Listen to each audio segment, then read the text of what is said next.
Je suis un soldat avec un message de Dieu. C'est nécessaire que mon message passe. Que bien pendant des siècles, des centaines de milliers de blacks furent déportés, vendus au nouveau monde. Combien de morts, combien de vendus? Chut, silence, l'Occident nie l'évidence. Le peuple juif fut réparé par les nazis. Et pour l'Afrique, deux poids, deux mesures. Nous sommes les ciseaux, disent-ils. Oubliez l'histoire, ce sont des moins que rien. Des esclaves, le noir a guidé, éduqué et enseigné les hommes. Juifs, grecs, blancs, tous autant qu'ils sont. Je suis la source des connaissances scientifiques, historiques et philosophiques. Moi rien n'impose rien, je vérifie ce que le fond négo pharaonique introduit l'essentiel pour la civilisation des hommes. L'Occident est l'accident de notre histoire. Sankara, Kwame Nkrumah, Cheikh Anta Diop, Baye Mazamate, Mazama Yemini Nyawu Mazuma Ezeno Congo, Eyo Tashi Uyane Yama,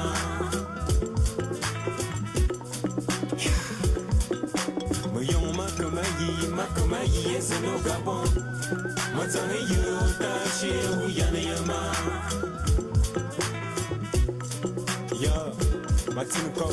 Les Africains sont absents, des messies venus de l'Occident. Ce partage aux Zamboga, diffusé et imposé. La civilisation naît alors des frontières fantaisistes, la chasse au trésor. Depuis lors, forêt, diamants, pétrole sont pillés. L'Afrique est vidée, volée au boulayer. Le roi est mort, mais vive le roi. On flanze et l'armonion, et signature. Car les Africains sont des enfants, ils sont incapables de s'assumer, de se prendre en charge. Pour qu'ils soient libres, finis, mais pas autonomes. On peut leur vendre les capitaux, les machines, le savoir, les armes, les déchets et même les virus. C'est bon,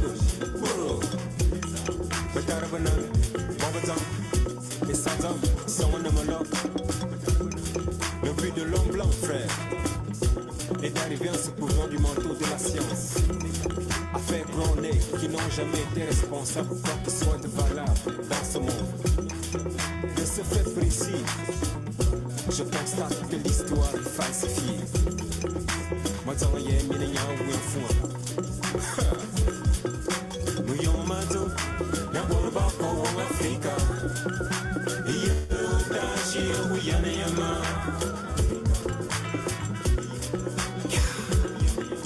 Bongo mazuma kobo, hayo e kame zeno Gabon. Mazame y'a tachi ou y'a neyama. Anamin kuru miadung Guinée y'a Cameroun. Y'a tachi ou y'a neyama.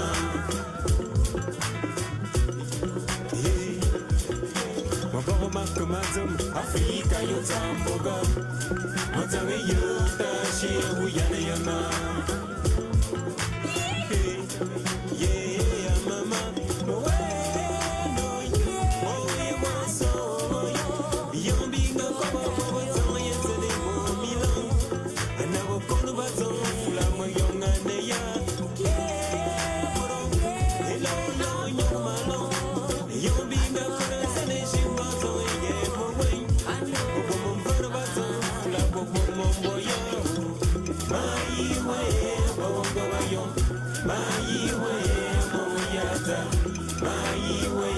Africa,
soldat avec un message de Dieu. C'est nécessaire que mon message passe, que Minawak bien pendant des siècles.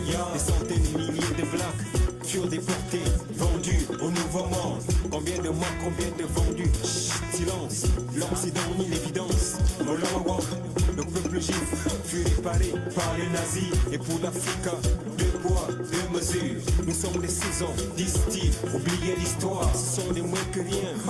Des esclaves, nous nous a guidés, éduqués, enseignés les hommes. Juifs, grecs, blancs, tous autant qu'ils sont. Je suis la source des connaissances scientifiques, historiques et philosophiques. Bien moi je n'impose rien, je vérifie ce que le fond négo pharaonique introduit l'essentiel pour la civilisation des hommes. En bon temps, l'Occident est l'accident de notre histoire. Sankara, Kwame Nkrumah, Cheikh Anta Diop, Baye Manzamate, Manzama Yemini Nyawe Fwa. Manzama Zumadu, Mazumadu. Manzama Zumadu, Mazumadu.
Gabonaises, Gabonaises, chers compatriotes, bonsoir.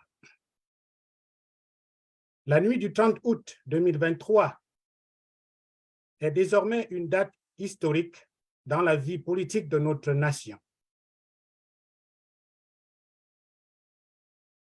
Ce fut la nuit au cours de laquelle les Gabonais ont soutenu et salué le coup d'État sans effusion de sang que nos forces armées et de sécurité ont exécuté avec beaucoup de courage, et ceci dans le souci de nous débarrasser des Bongo Ondimba et des Bongo Valentin qui étaient devenus une menace permanente pour le peuple gabonais.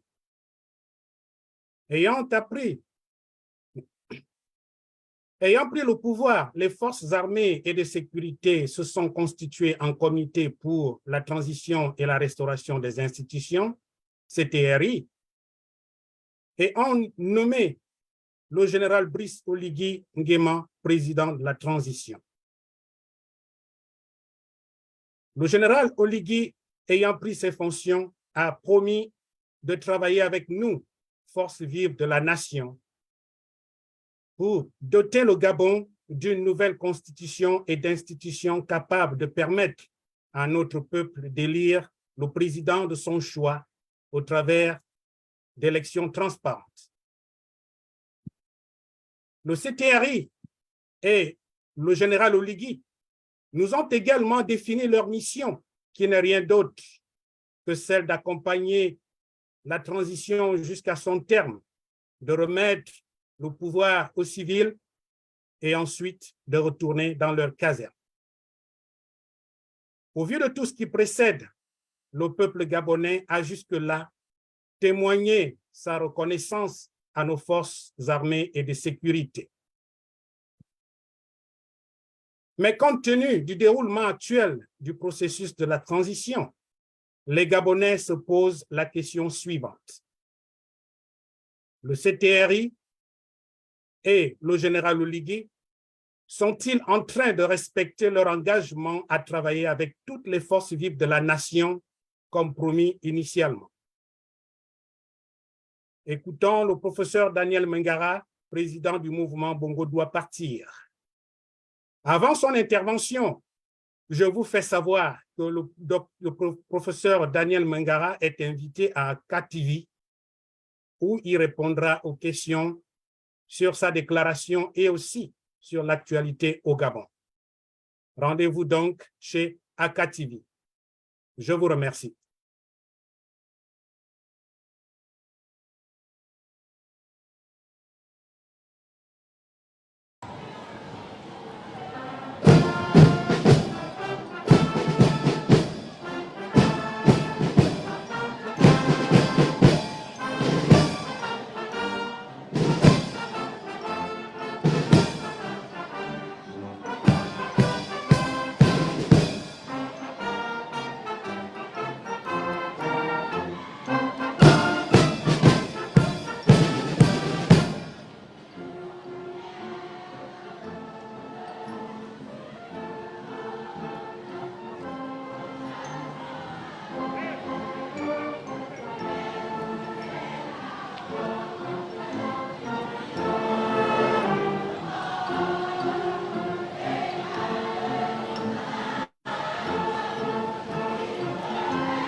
Chers compatriotes, il m'est choix de communiquer avec vous aujourd'hui au fin de continuer avec vous les conversations qui s'imposent au moment où notre pays, par l'action salutaire de nos forces armées et de sécurité, commence une transition politique dont l'issue, nous l'espérons, aboutira à la mise en place non seulement d'une constitution, mais aussi de nouvelles institutions à même de garantir à nos concitoyens des élections libres et transparentes. Mais pour que nous aboutissions à ce résultat dont la filigrane devrait aussi apporter des solutions durables aux misères accumulées sous le régime quinquagénaire des Bongo, nous devons demeurer vigilants. Cette vigilance nous impose, par exemple, de repousser toute tentation, je dis bien toute tentation, qui pourrait naître chez les autorités de transition de créer la pensée unique en muselant la critique ou la dissension citoyenne. J'ai entendu ici et là des gens dire que parce qu'il y aurait transition, il n'y avait plus ni pouvoir ni opposition. C'est une hérésie. Ce type de raccourci politique est dangereux Et nous ne pouvons commencer une transition se voulant démocratisante sur un tel son de cloche. La vérité est plutôt celle-ci. Dès lors qu'il y a un gouvernement, je dis bien un gouvernement gérant le patrimoine commun, donc les caisses de l'État, les citoyens ont un droit de regard sur cette gestion. Dès lors qu'il y aurait un gouvernement en place avec le pouvoir de jeter en prison des citoyens, pour quelque raison que ce soit, nous devons être vigilants. Nous devons être regardants sur le pourquoi, par exemple, de ces arrestations et surtout regardant sur leur légalité. Ce n'est donc pas parce qu'il y aurait un gouvernement de transition que le peuple n'aurait plus le droit de critiquer ou de s'opposer. Il n'y a pas,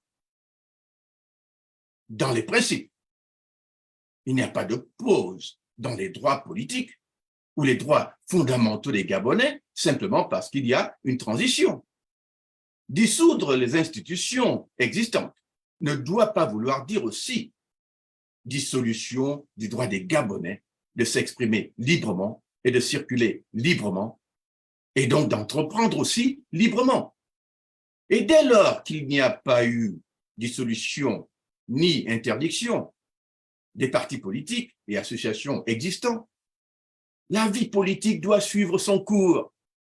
Que ceux qui dirigent, dirigent, mais que ceux qui s'opposent, s'opposent et s'opposent à ceux qui dirigent. C'est aussi simple que ça.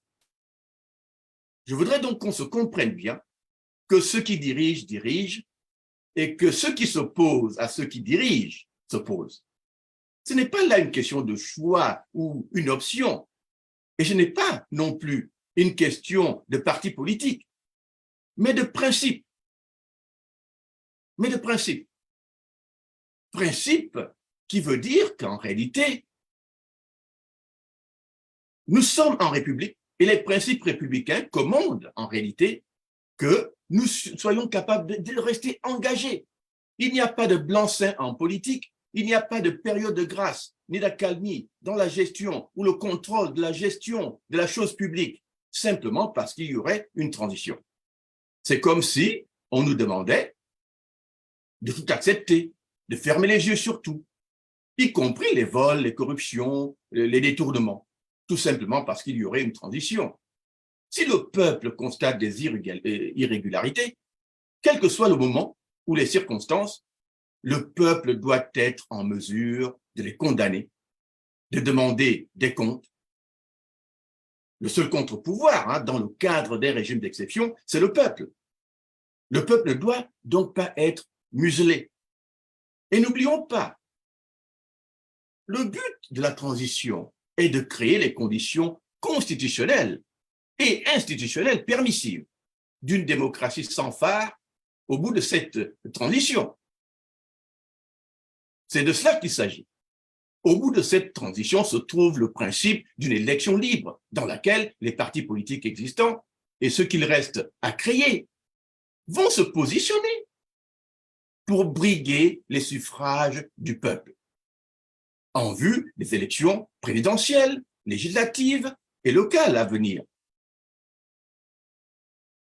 Alors si la transition doit durer, par exemple, 1 an ou 2, les hommes et les femmes qui veulent solliciter les suffrages doivent se sentir libres de s'exprimer, de critiquer, de circuler, d'offrir des alternatives et agendas différents, qui ne doivent pas être forcément les mêmes que ceux qui, aujourd'hui, nous dirigent. Ils ne vont tout de même pas attendre le feu vert de qui que ce soit pour s'organiser, se déployer, aller à l'encontre des Gabonais, en prévision justement des élections qui arrivent. 1 an ou 2 ans de transition, on nous précisera la durée, j'espère, bientôt. Mais 1 an ou 2 ans de transition, ça passe vite. S'il y a élection dans 1 an ou 2 ans, c'est maintenant que ceux qui ne sont pas dans le gouvernement et qui veulent y participer doivent commencer le travail de terrain qui s'impose. Les militaires, dont le général Oligui lui-même, nous ont dit que leur but, c'est d'accompagner la transition, de mettre en place les institutions et donc de remettre le pouvoir aux civils et ensuite seulement de retourner dans leur caserne. Les civils dont il est question ici, c'est qui? C'est nous, c'est vous, c'est tous ceux qui aujourd'hui ne sont pas au pouvoir. C'est ceux qui veulent s'exprimer, c'est ceux qui veulent montrer au peuple ce qu'ils pourront faire demain s'ils sont au pouvoir. Il est donc impératif que ceux qui, comme nous, au mouvement Bongo doit partir, pensent à aller aux élections prochaines, puissent se sentir libres d'évoluer politiquement en dedans et en dehors du territoire national, sans entrave et sans crainte de la répression qui pourrait venir, par exemple, des autorités de transition. Ce n'est pas encore le cas, mais nous devons veiller à ce respect des droits de s'exprimer. Autrement dit, chers compatriotes, nous appelons le peuple à la vigilance. Faire un coup d'État ne veut pas dire instaurer une dictature encore plus dictatoriale que celle que l'on a fait chuter, parce que justement, elle était trop dictatoriale. Faire un coup d'État contre une dictature veut dire qu'on refuse la dictature et donc on fait le choix de libérer le peuple. La transition actuelle doit donc respecter ce principe. Sans cela, nous nous acheminerions rapidement vers une autre forme de prise en otage du Gabon. Voilà pourquoi nous, au mouvement Bongo doit partir, nous sommes quelque peu surpris, mais aussi inquiets, vraiment inquiets, du modèle parlementaire adopté par le Comité pour la transition et la restauration des institutions, le CTRI, dirigé par le général Brice Clotaire Oligui Nguema, président de la transition et chef de l'État. Le modèle parlementaire adopté par le pouvoir de transition, tel qu'on le retrouve d'ailleurs aux articles 45, 46, et toute cette litanie, 47, 48, 49, 50 et 52, 51 et 52 de la charte, est problématique. Nous pensons que ces articles, qui instituent tant une Assemblée nationale qu'un Sénat de transition, sont antinomiques de l'esprit de réforme attendu par les peuples du Gabon. Ces articles sont également antinomiques de l'idée d'une assemblée constituante. Je dis bien assemblée constituante, telle qu'elle aurait dû être mise en place par les autorités de transition, conformément non seulement au préambule de la charte de la transition elle-même, en ses alinéas 1, 3 et 4, mais aussi conformément à l'article 60 de la charte en question, qui entérine le principe de concertation nationale inclusive avec les forces vives de la nation. Jusqu'à présent, nous n'avons rien vu qui s'apparente à des concertations nationales inclusives, mettant en exergue ce qu'on appelle les forces vives de la nation. Ce que nous avons vu, par contre, jusqu'à présent, ce n'est pas en réalité une transition qui prépare la réforme, mais une transition qui fait de la politique et qui organise la politique. Ce n'est pas la même chose. Et pour nous, ce n'est pas nécessairement un bon signe. Le vice de forme que je signale ici est important, car le préambule de la charte de la transition, et je continue à dire, je cite là le préambule de la charte de la transition. Ce préambule parle de conclusion, de concertation avec les forces vives de la nation, mais concertations qui en réalité n'ont jamais eu lieu. Et comme ces concertations nationales n'ont pas eu lieu, il n'y a aucune conclusion nulle part, étant venue de ces fameuses concertations, puisqu'elles n'ont pas eu lieu. Et pourtant, l'article 60 de la même charte semble indiquer que la charte elle-même ne peut entrer en vigueur qu'après son adoption par les forces vives de la nation. Et pour ceux qui veulent la précision, l'article 60 dit, et je cite, « La présente charte entre en vigueur dès son adoption par les forces vives de la nation. » Vous voyez donc que jusqu'à présent, nous n'avons encore eu nulle part aucune concertation publique ou privée où les forces vives de la nation, réunies en une salle pour voter, auraient adopté la charte de la transition qui aujourd'hui a permis au général Oligui de nommer des gouvernements et des parlements. De surcroît, aucune disposition transitoire n'existe dans la charte telle qu'elle existe aujourd'hui qui permettrait, par exemple, de contourner cet article 60 de la charte. Attention, cet article est puissant à l'intérieur de la charte. Rien ne permet, dans la charte telle qu'elle existe aujourd'hui, de contourner cet article. Et c'est justement là que se pose, on va dire, le premier problème. Nous ne sommes pas là pour remettre en cause l'autorité de la transition. Nous sommes pro-coup d'État. Nous avons soutenu parmi les premiers ce coup d'État. Mais si la charte telle qu'elle existe aujourd'hui est en fait de nul effet dans son application, parce que son article 60 n'a pas été respecté, comment alors situer la valeur juridique et institutionnelle d'une Assemblée nationale dont les membres sont tous nommés au nom de la charte, alors même que les forces vives de la nation qui devaient préalablement valider cette charte n'ont encore, au titre de cette même charte, permis de telles nominations? N'aurait-il donc pas fallu d'abord créer les conditions de cette concertation libre des forces vives de la nation avant que de procéder aux nominations de parlement et de gouvernement? Nous ne faisons là que nous poser des questions, parce que nous parlons là des contours juridiques de la charte elle-même. Et nous en parlons aujourd'hui, car nous apprécions à leur juste valeur les paroles du général Oligui lui-même, qui, dans la plupart de ses interventions, a souvent mis en avant le désir de vouloir faire différent. Faire différent, c'est se refuser aux arbitraires et faire selon l'esprit de la loi, surtout la loi que l'on a soi-même mise en place. Si la charte de la transition doit tenir lieu de constitution d'exception pour notre pays, elle ne saurait être bafouée en son article le plus fondamental, celui-là même qui donne sa raison d'être aux autorités de la transition. Il faut donc aux autorités de la transition réparer ce vice de forme au plus vite, de peur de tomber dans les mêmes arbitraires que nous reprochions aux Bongo.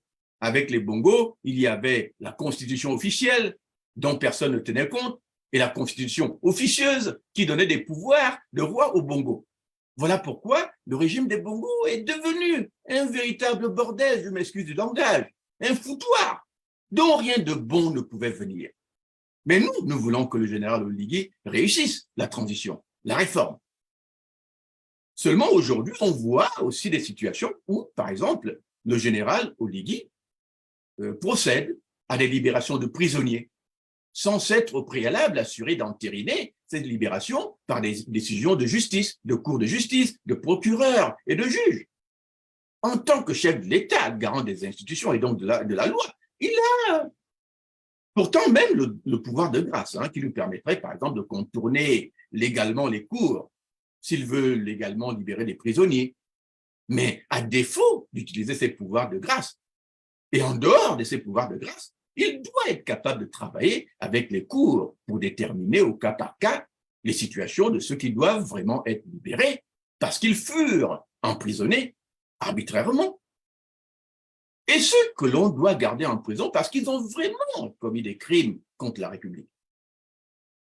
Autrement dit, le Parlement d'un pays tout entier ne peut être entièrement nommé par un pouvoir exécutif, quel qu'il soit, transition ou pas transition, coup d'État ou pas coup d'État. On ne doit pas nécessairement entériner des situations où le Parlement de tout un pays est nommé par un pouvoir exécutif, parce que cela relève en réalité du modèle de parti unique dont nous nous sommes débarrassés en 1990. Une telle manière de faire ne peut être synonyme de concertation nationale inclusive, au sens d'une implication libre et volontariste des forces vives de la nation dans le débat de la réforme, qui se doit d'être un débat public libre. Alors bien au contraire, de telles nominations, qui rappellent un peu l'époque du monopartisme, risquent de mener à des dérives qui organiseraient consciemment ou inconsciemment, directement ou indirectement, non seulement la prise en otage de la nation, mais aussi le type de monologue politique qui ont souvent été décriés lors de l'infâme règne des Bongo-Ndimba, monologues dans lesquels les dialogues nationaux n'ont été que des leurres visant à avaler radicalement les voix discordantes, à éliminer la dissension et donc à noyer le débat démocratique. Ce n'est pas ce que nous voulons. Non, il ne saurait y avoir de blanc-seing pour quelque autorité que ce soit, qu'elle soit transitionnelle ou pas. La loi ne cesse pas d'exister parce qu'il y aurait une transition. Il faut se garder cela à l'esprit. Les Gabonais doivent comprendre ce que représente comme danger pour notre pays le principe d'un parlement de transition dont le pouvoir exécutif nommerait l'ensemble des membres, comme l'a fait le général Oundigi. Laissez-moi vous donner au minimum quelques arguments. Le premier argument est que un tel parlement tait automatiquement la dissension politique, puisqu'on y intègre tout ce qui aurait pu donner la réplique politique au pouvoir de transition en cas de gestion arbitraire du patrimoine commun. Comme deuxième élément, on voit que les dominations politiques sont forcément des actes politiquement orientés et ciblés. Et donc, les membres choisis sont forcément imposés au peuple, ce qui est radicalement contraire à toute idée d'implication libre et volontariste des forces vives de la nation dans le débat de la réforme. Je vais y revenir tout à l'heure. Autrement dit, ce sont les hommes et les femmes choisis arbitrairement par l'autorité de transition qui vont définir l'avenir du Gabon presque de manière unilatérale, et non les forces vives de la nation telles qu'elles sont définies dans la charte de la transition. Une charte qui, de surcroît, fait une nette distinction juridique, justement, entre les institutions créées comme le Parlement de transition et la Cour constitutionnelle de transition et les forces vives de la nation, en son article 60.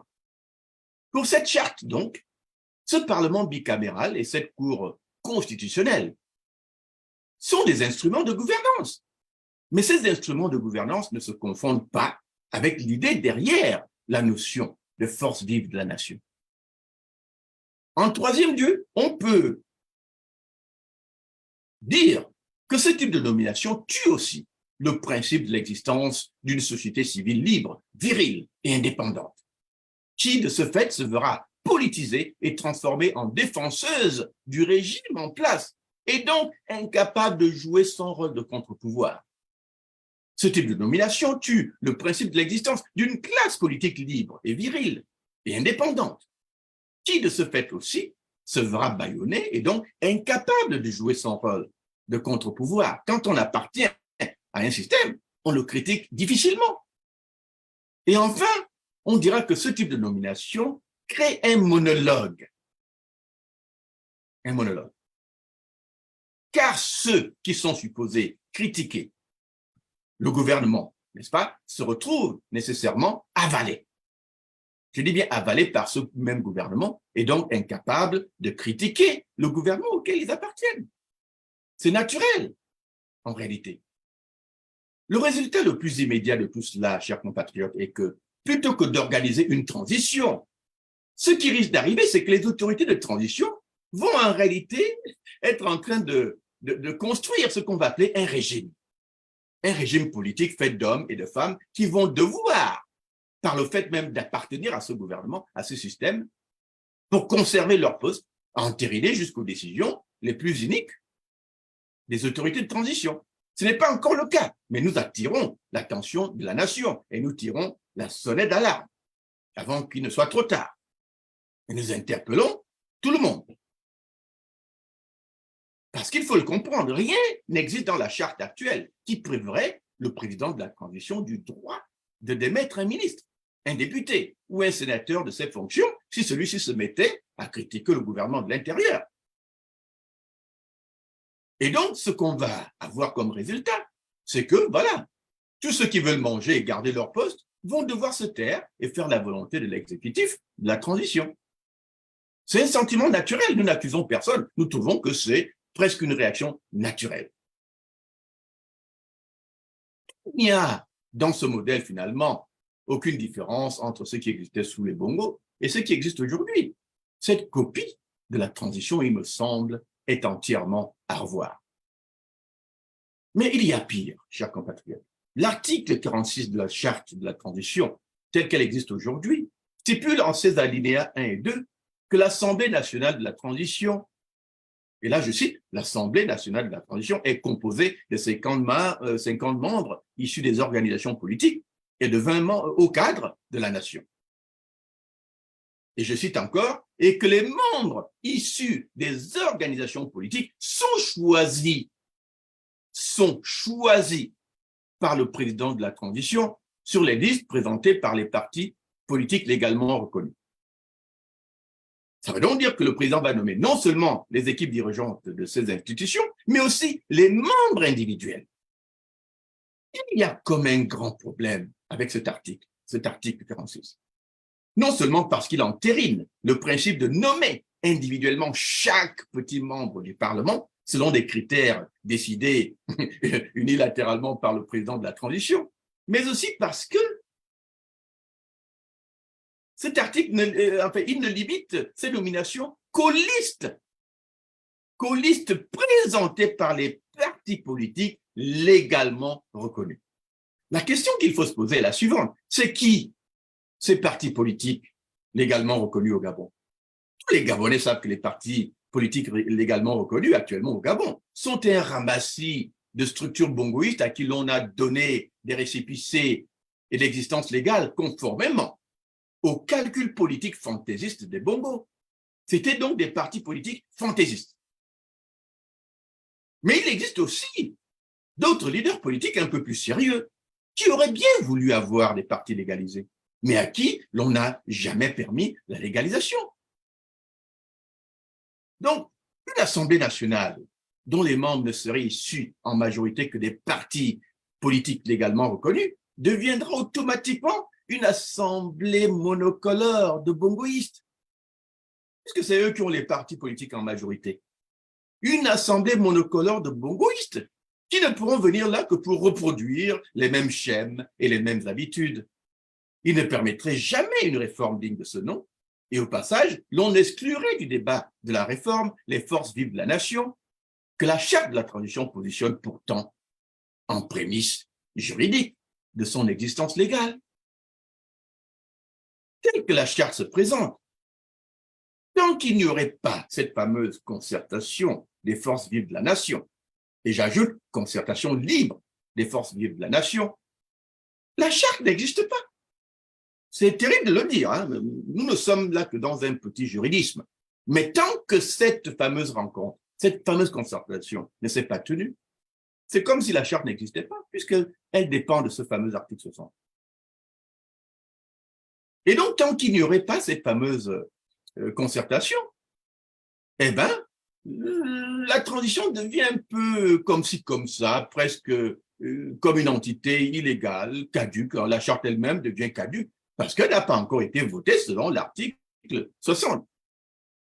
Et donc, on voit que les principes même de tout ce qui se passe aujourd'hui vont à l'encontre, se positionnent à l'encontre de la charte elle-même. Alors, cette contradiction, chers compatriotes,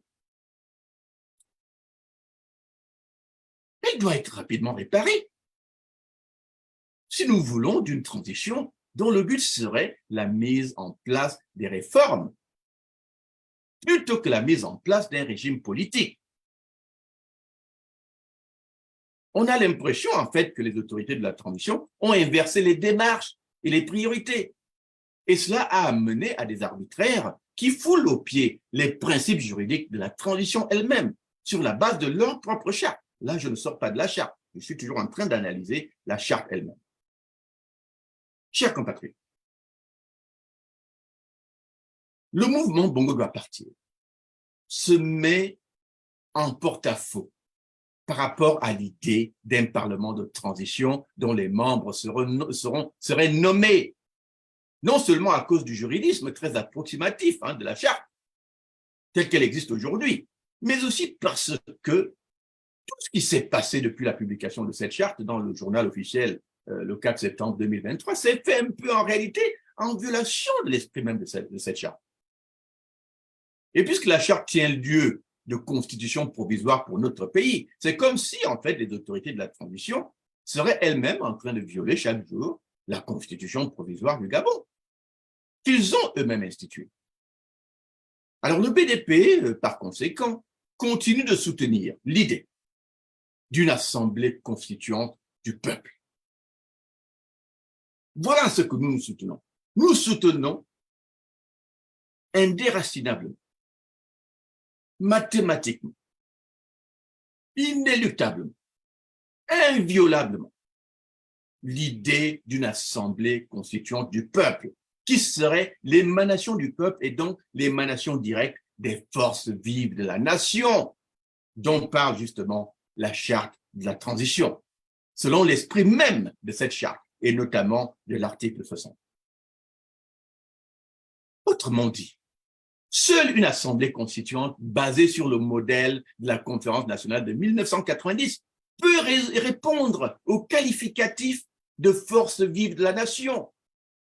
Un parlement nommé par l'exécutif ne peut pas répondre à ce qualificatif. Un Sénat nommé par l'exécutif ne peut pas répondre à ce qualificatif.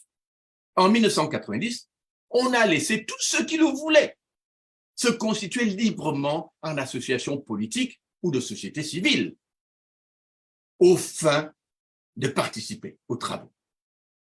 Et c'est cet assemblage de compatriotes librement assemblés qui aurait dû par la suite, dans le cas présent, promulguer la charte de la transition.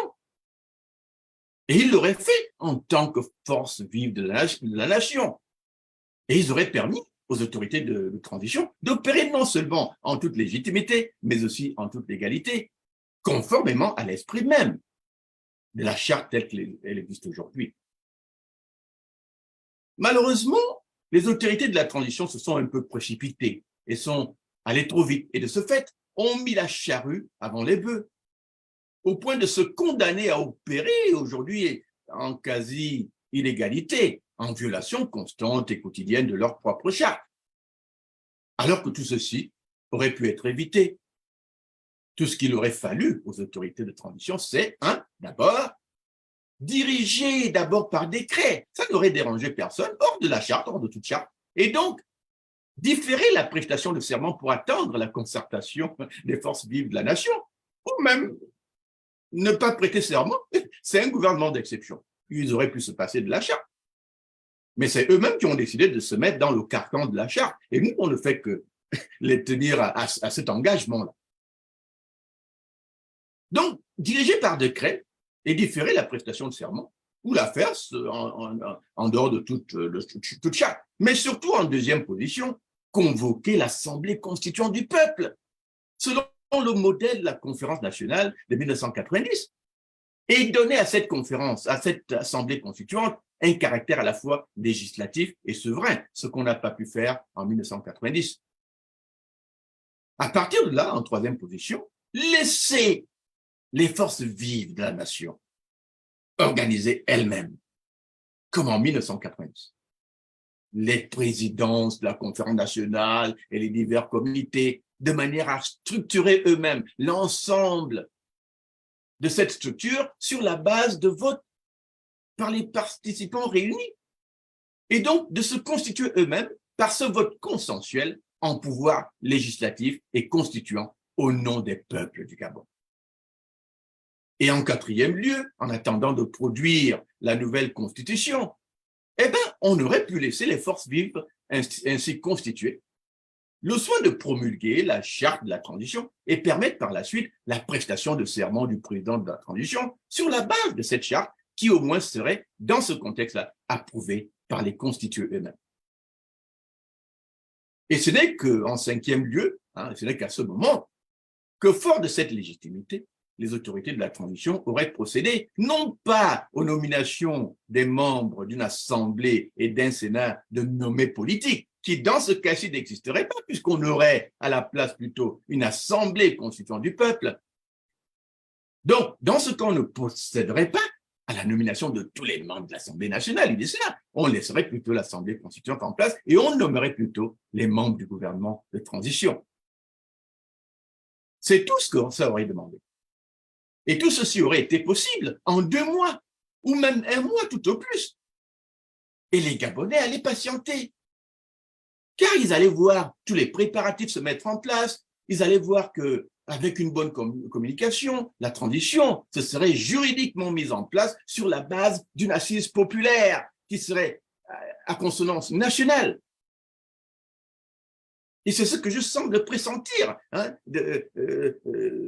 a été peut-être le désir des forces armées et du général Oligui lui-même, hein, lorsqu'ils ont mis comme pièce centrale de leur existence juridique la validation de la charte par les forces vives de la nation. Je m'étonne que cette procédure n'ait pas été accompagnée jusqu'au bout. Je ferai d'ailleurs remarquer aux autorités de transition que lors de la conférence nationale de 1990, c'est bel et bien plus de 2000 délégués réunis au sein de plus de 300 associations à caractère politique et de société civile. C'est bel et bien à peu près 2000 délégués qui ont accouché de la Constitution du 26 mars 1991. Cette Constitution même que la Charte de la transition tient aujourd'hui comme valeur essentielle et qu'elle reconnaît en ses articles 1er, 35, 36, 42, 51, 53 et 61. Cette Constitution de 1991, Monsieur le Président de la Transition, est issue du travail effectué du 23 mars au 19 avril 1990 par les forces vives de la nation et non par un Parlement dont les membres auraient été nommés par le pouvoir exécutif. Et quand je dis du 23 mars au 19 avril, c'est moins de 30 jours. Vous voyez, 2000 délégués, ça a l'air désordre, mais en réalité, quand c'est bien organisé, ça, il a fallu simplement moins de 30 jours pour les forces vives de la nation au Gabon de nous pondre une constitution. Vous verrez d'ailleurs que le Parlement monopartiste existant à l'époque d'Omar Bongo fut suspendu pendant la conférence nationale car il ne servait plus à rien. Et Omar Bongo avait tout de suite après, hein, en mai 1990, promulgué la nouvelle constitution comme constitution de transition. Donc on a opéré avec elle un peu comme ça, comme constitution de transition.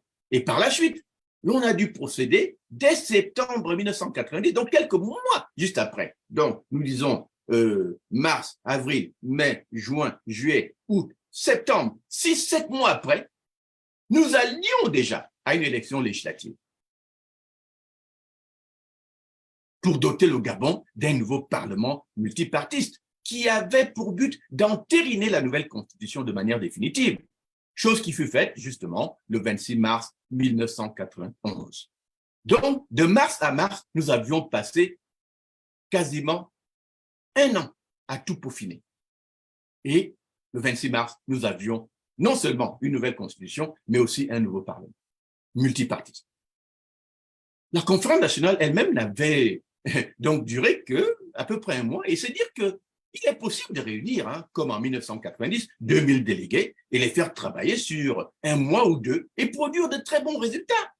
Dans ce cas-ci, les forces vives de la nation réunies en assemblée constituante, souveraine, dans le cas présent, auraient aussi pu vous aider, Général Oligui et comité CPRI, à produire une vraie charte de la transition avec laquelle fonctionner en attendant les travaux sur la nouvelle constitution. Elle l'aurait fait très rapidement, mais vous auriez eu le bénéfice de vrais juristes, pas de juristes en herbe qui ne savent pas ce qu'ils écrivent. Autrement dit, si le peuple avait pu, en moins d'1 mois seulement, pondre en 1990 une constitution respectable à laquelle vous-même, autorité de transition, donnez crédit aujourd'hui dans la charte de la transition, il aurait aussi pu, cette fois-ci aussi, produire en 1 mois ou 2 une charte de la transition qui fut une émanation des forces vives de la nation, conformément à votre propre désir, Monsieur le Président de la transition. Il faut faire confiance à la maturité du peuple gabonais.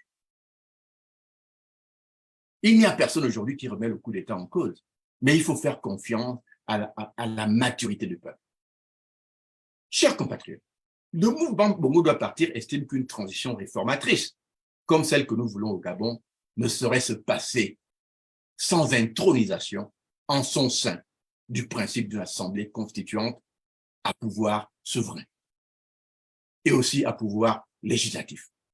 En prenant rapidement la définition de Wikipédia, hein, pour ceux qui peuvent y accéder, on voit que Wikipédia définit une assemblée constituante, hein, souvent appelée constituante simplement ou convention constituante, eh bien, Wikipédia l'a définie comme une institution collégiale avec pour tâche la rédaction ou l'adoption d'une constitution, c'est-à-dire le texte fondamental d'organisation des pouvoirs publics d'un État.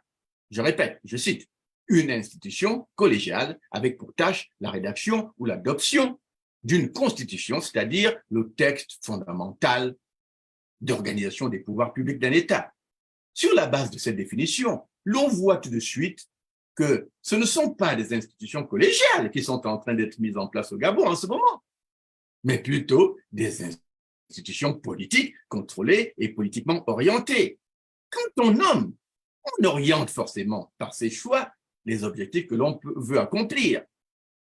Malheureusement, si ces objectifs sont machiavéliques, on aboutit automatiquement à des résultats machiavéliques. Je ne dis pas que c'est le cas en ce moment, mais je tire la sonnette d'alarme. Nous ne pouvons pas juste accepter tout comme ça. Or, ici, on nomme jusqu'au plus petit député. C'est-à-dire qu'il n'y a aucune marge de manœuvre pour des volontés indépendantes qui viendraient justement des forces vives de la nation. Il y a une différence entre forces vives de la nation et forces choisies de la nation. Attention, différence entre forces vives de la nation et forces choisies de la nation. L'avantage du modèle de 1990 est que Omar Bongo n'avait pas pu imposer une conférence nationale dont il aurait gardé le contrôle. Ce sont les participants eux-mêmes qui se sont organisés en comité et ont élu séance tenante, non seulement le bureau de la conférence, mais aussi les chefs de comité et de session. Et Bongo s'est simplement par la suite mis au-dessus de la mêlée et a simplement attendu qu'on lui amène la nouvelle constitution. Et la raison d'être de cette constitution, c'est que pour les gens de mon âge, on se souvient que au moment où Paul Mbabesole et Omar Bongo s'étaient arrangés pour venir vendre aux Gabonais le RSDG, Rassemblement social-démocrate gabonais, qui prévoyait de maintenir le parti unique, mais tous les membres de la conférence nationale, y compris en tête des gens comme notre regretté Pierre-Louis Agonjo Kawe et des gens comme Zoringue Metula, tout ce monde s'est opposé pour dire non, non, nous voulons la démocratie intégrale maintenant. Et vous voyez, le consensus qui en a résulté nous a donné une nouvelle constitution qu'à l'époque, Omar Bongo, parce que la pression était forte des conférenciers, il a simplement accepté, OK, donnez-moi la constitution. Et pour le général Oyigui, je crois que le moment est idéal pour obtenir un tel résultat. Donnez-moi simplement la constitution. C'est un peu ce que nous attendons du général Oyigui. D'être au-dessus de la mêlée et de laisser les Gabonais, dans le cadre d'une assemblée constituante, décider de leur avenir. 2000 délégués, comme on en a eu à l'époque, c'était bon, ça donnait une impression d'organisation populaire, de consensus populaire. Et ceci est important parce que Wikipédia ajoute que le pouvoir des membres de l'Assemblée constituante doit être clairement défini, car c'est soit ils sont désignés expressément et uniquement pour la tâche de la rédaction de la Constitution, ou bien ils peuvent avoir d'autres fonctions institutionnelles, comme un pouvoir parlementaire législatif, ou carrément un pouvoir souverain absolu, comme l'Assemblée constituante nationale française de 1789-1791. Je ne sais pas si vous me comprenez, je vais encore lire, parce que là, je cite Wikipédia qui dit « soit », donc les membres de l'Assemblée constituante, « soit ils sont désignés expressément et uniquement pour la tâche de rédaction de la Constitution, ou bien ils peuvent avoir d'autres fonctions institutionnelles, comme un pouvoir parlementaire législatif ou carrément un pouvoir souverain absolu, comme l'Assemblée constituante nationale française de 1789-1791. C'est ce modèle institutionnalisé et souverain avec pouvoir législatif que nous soutenons, car il viendrait des forces vives de la nation et serait comme un parlement du peuple. Or, en créant un parlement composé d'une assemblée nationale et d'un sénat dont l'exécutif désignerait les membres, les autorités de transition faussent le jeu. Et faussent même l'intention réformatrice que le peuple escompte. Le général Brice Clotaire Oligui aurait tout aussi bien pu simplement convoquer cette fameuse assemblée constituante et gérer entre-temps le pays avec uniquement des militaires et un gouvernement.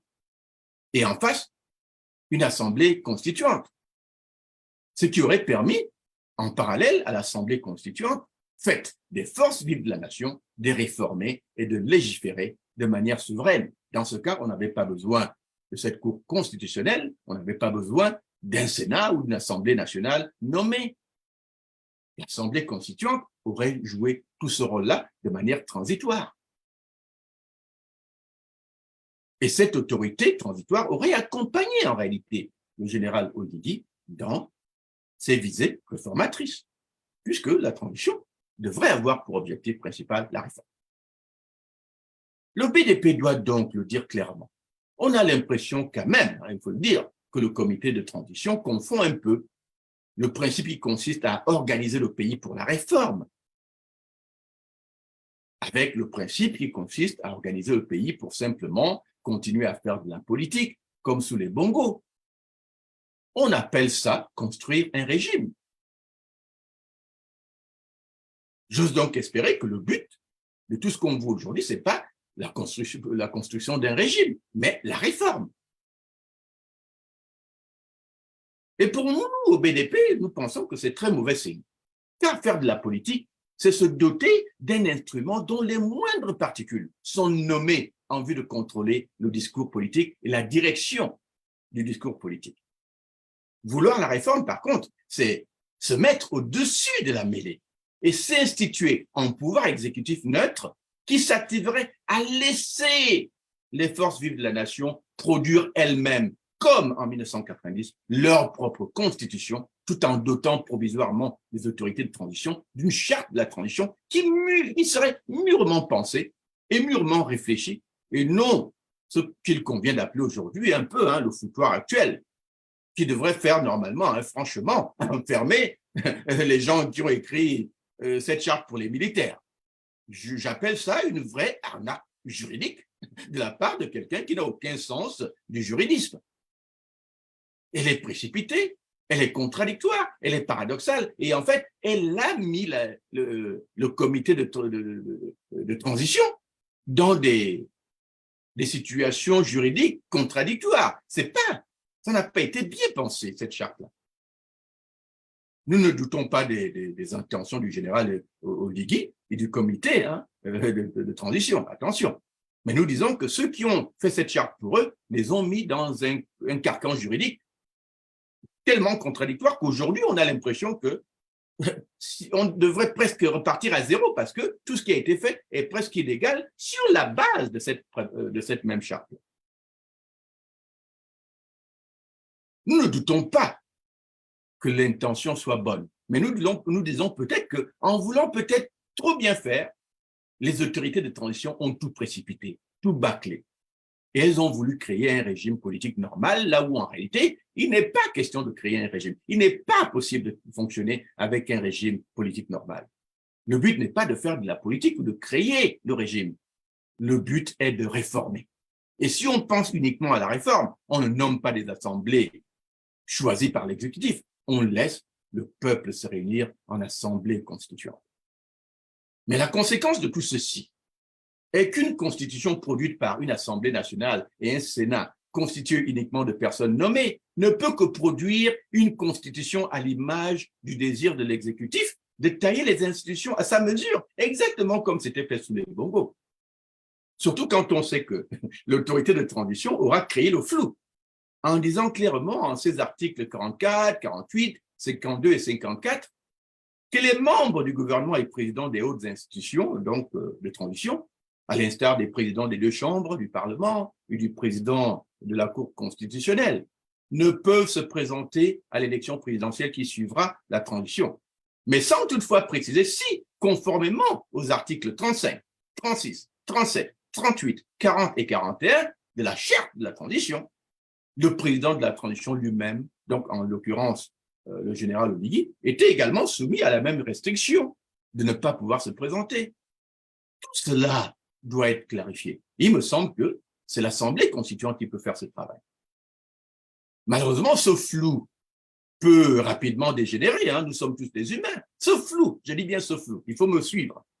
Ce flou peut rapidement dégénérer vers une situation où les membres nommés dans les institutions de transition, pourrait se mettre dans l'idée de soutenir une candidature du général Oligui au présidentiel,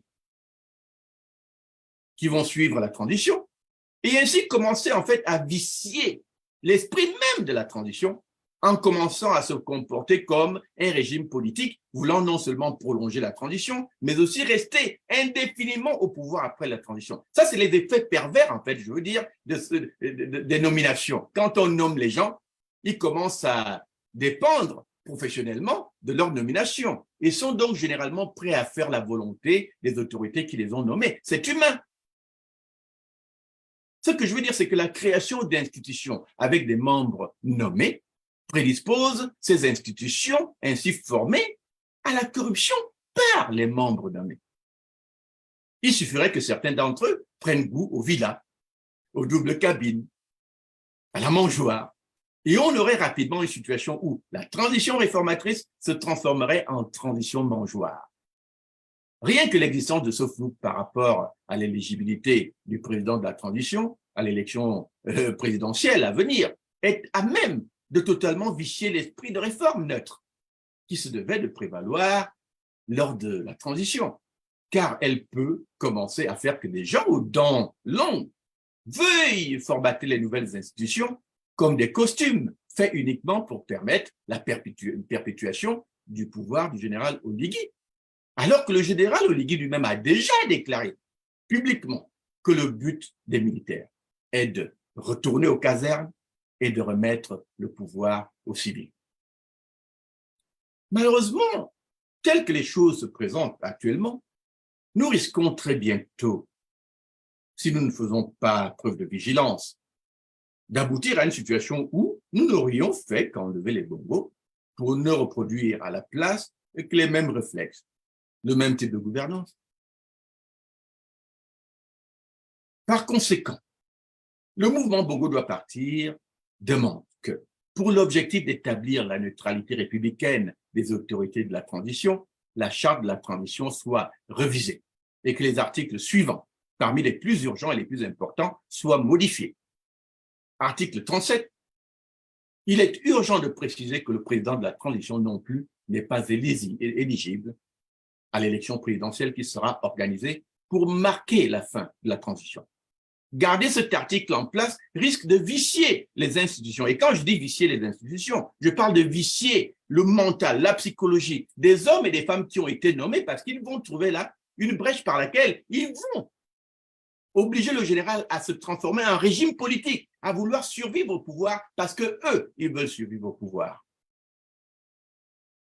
Et donc, ils risqueraient de vicier les institutions de la transition en les transformant en institution pour la promotion d'une candidature du général Oligui, alors qu'il est président de la transition, alors que lui-même a déjà dit que son but, c'est de donner le pouvoir aux civils. Le but des militaires, c'est de retourner aux casernes, de donner le pouvoir aux civils.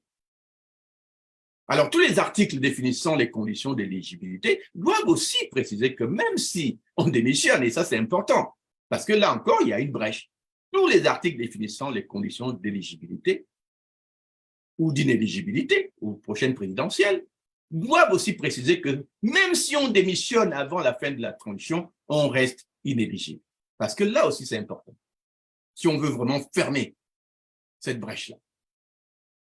Et puis, il y a les articles 45, 46, 47, 48, 49, 50, 51, 52, 53, 54, tous relatifs au chapitre 4 et 5 de la charte de la transition. Ces articles qui instituent respectivement un parlement, ces chapitres 4 et 5 qui instituent respectivement un parlement de la transition et une cour constitutionnelle de la transition. Je crois que ces articles aussi doivent être remplacés par des articles instituant non pas un parlement bicaméral, Assemblée nationale, Sénat, mais plutôt le principe d'une assemblée constituante qui jouerait le rôle de législateur et de déterminant de la constitutionnalité des actes des uns et des autres, conformément à la charte que tout le monde aurait votée. Le mouvement Bongo doit partir serait prêt à contribuer à la définition des contours juridiques de cette assemblée constituante, puisque c'est un peu le cheval de bataille du mouvement Bongo doit partir depuis que nous sommes créés en 1998. Dès notre création en 1998, on a dit, comme on ne peut pas changer le Gabon par des élections, si un jour il y a une insurrection, une révolution, et dans ce cas un coup d'État, il faut passer par une assemblée constituante du peuple. Et donc, nous pouvons aider à encadrer cette idée dans le cadre de cette charte de la transition, de telle sorte que les autorités de transition se retrouvent avec une feuille de route beaucoup plus claire, juridiquement pensée. Le BDP offre également, comme point de départ de la nouvelle constitution, que devrait produire l'Assemblée constituante, nous l'espérons, le modèle de constitution actuellement disponible sur le site congrès-citoyen.org que nous avions lancé avant même que l'élection ne se tienne. Nous avions fait là une proposition de constitution que nous espérions pourrait faire l'objet d'une reprise par ceux qui, comme nous, ont travaillé les mécanismes qui ont amené la dictature au Gabon et veulent réformer de cette sorte que ce qu'on a connu sous les Bongo ne se répète plus. Donc, le site congrès-citoyen.org contient une proposition de constitution que nous offrons à la transition. Et nous serions certainement prêts à y travailler avec d'autres pour asseoir les contours, je dis bien, d'une assemblée constituante qui serait le seul corps habilité à produire une constitution.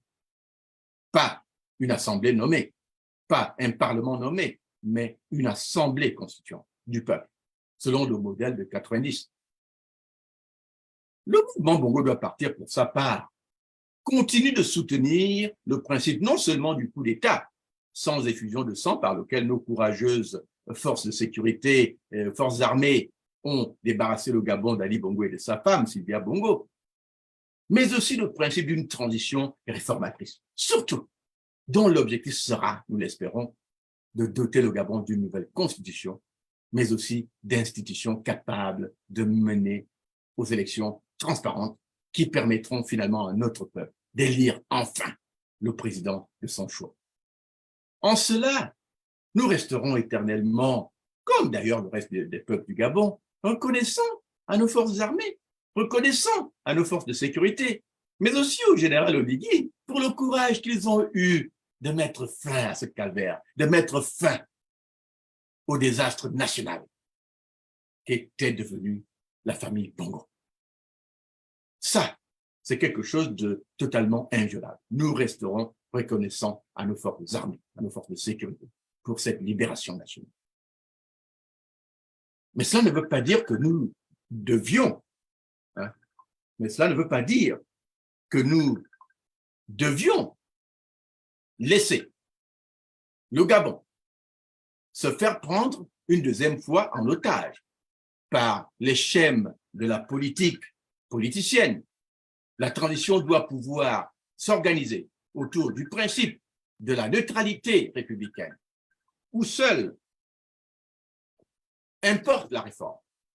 On ne peut pas valablement réformer un système comme celui des Bongo en faisant de la politique politicienne où l'on nomme les mêmes gens qui ont tué la République par des comportements infâmes et on les fait revenir, ou en nommant des institutions dans le cadre d'un canevas politique qui donne l'impression que ce que les autorités de la transition sont en train de faire, en fait, c'est simplement organiser un régime politique au lieu d'accompagner les réformes.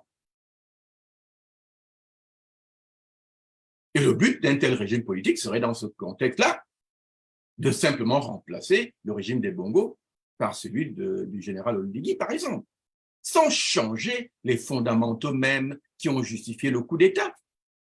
En cela, nous ne ferions que du surplace et les peuples du Gabon seraient de nouveau pris en otage. En foi de tout ce qui précède, chers compatriotes, le mouvement Bongo doit partir demande la révision immédiate de la charte de la transition dans un sens qui instituerait le principe d'une assemblée constituante. Par ailleurs, le BDP demande la dissolution du Parlement de la transition, car cette institution résulte d'un anachronisme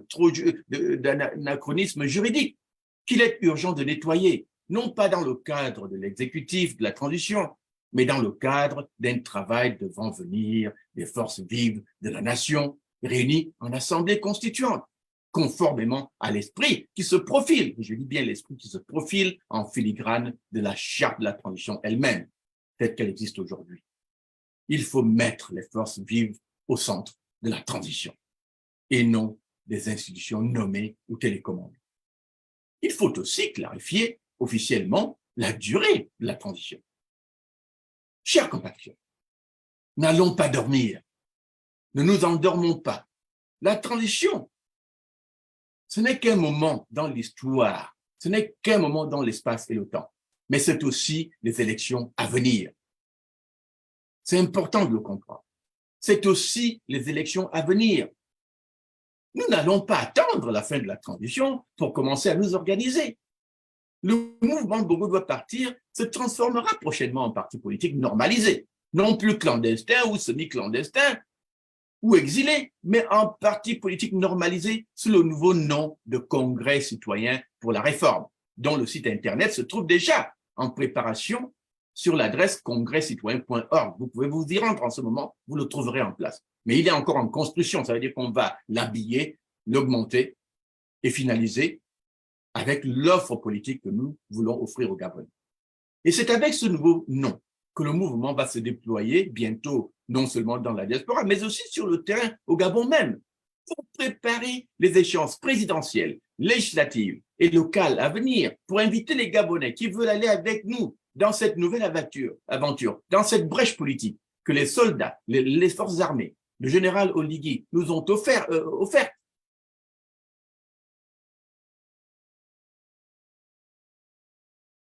Et solliciter les suffrages du peuple, montrant que nous aussi on peut diriger ce pays avec des hommes et des femmes neufs. Parce qu'il est clair qu'on ne peut pas faire du neuf avec du vieux. Et donc, nous demandons d'ores et déjà à vous tous de vous rendre sur ce site pour commencer à y adhérer massivement en attendant l'annonce officielle de notre premier congrès constitutif qui se tiendra très bientôt. Nous avons l'intention de devenir le parti du peuple, le parti des Makaya, le parti du Gabonais lambda des Mapan, le parti de ceux qui n'ont jamais volé, le parti de ceux qui n'ont jamais tué, le parti de ceux qui n'ont jamais participé à la mangeoire, le parti de ceux qui n'ont jamais soutenu le PDG, le parti de ceux qui n'ont jamais appartenu au PDG, le parti de ceux qui n'ont jamais appartenu à aucune structure du système Bongo PDG. L'élection qui vient, c'est maintenant qu'on la prépare. Ce n'est que par cette élection que nous pourrons en réalité changer le pays et élire les personnes qui, fortes du mandat du peuple et de la légitimité conférée par le peuple, viendront apporter la vraie rupture avec le système Bongo que nous attendons.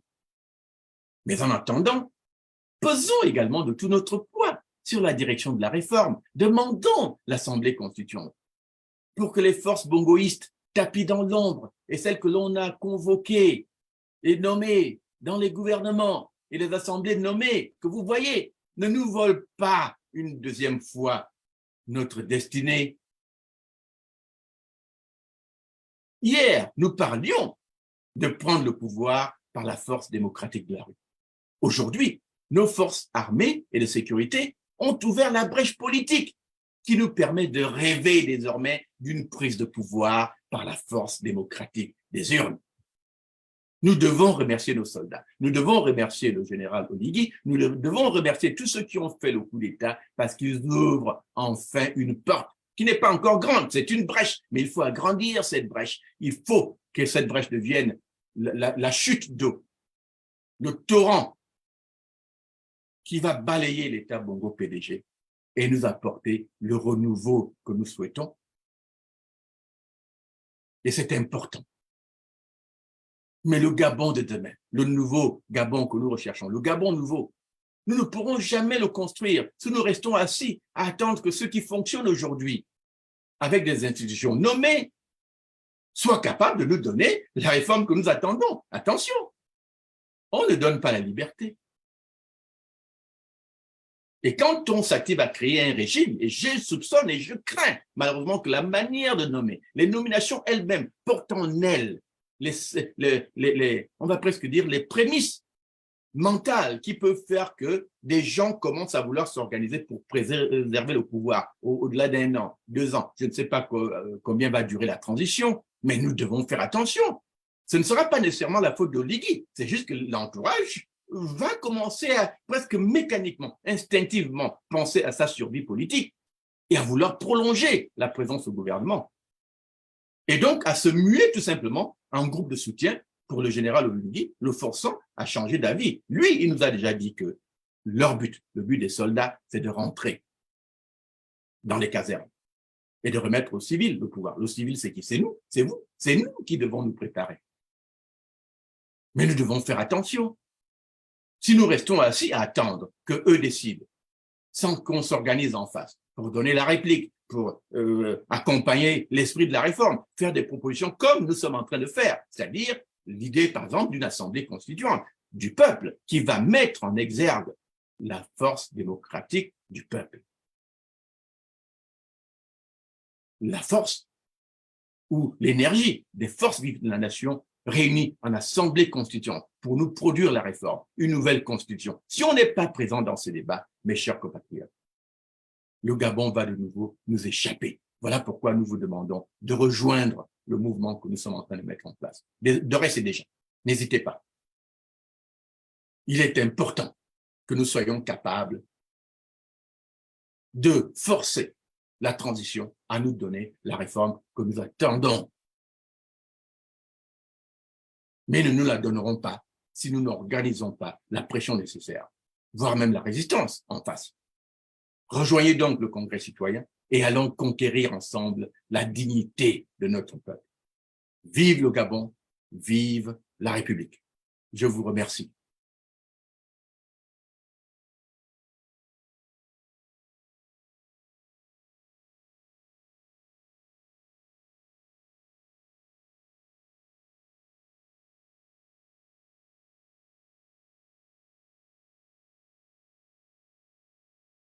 Chers compatriotes, n'oubliez pas le rendez-vous chez Aka TV où le docteur Mangara répondra aux questions sur sa déclaration d'aujourd'hui et également sur la vie politique au Gabon.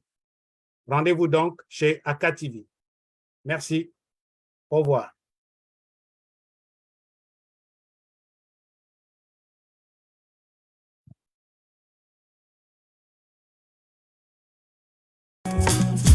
Himura ne malonya wo mutumu yo habo bazan